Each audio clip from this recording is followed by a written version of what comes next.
في سؤال تاني كانت الناس بتطرحه برضه، يعني أنا باتابع السوشيال ميديا وحاجات بيقول لك هل يجوز المسلم يتصدّق على المسيحي؟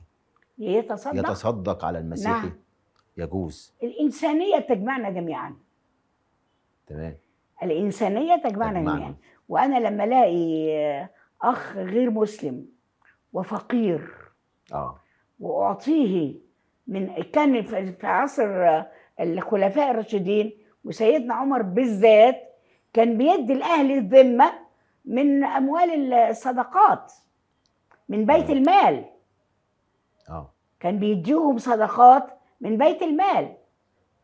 حلو. ليه؟ لأن دايما ربنا عايز النسيج الإنساني متواجد. يبقى مترابط مع بعضه تمام. بصرف النظر عن اختيار الدين. آه. لأن الدين ده اختياره حرية. آه. فمن شاء فليؤمن ومن شاء فليكفر. واحد ييجي والاختلاف سنة.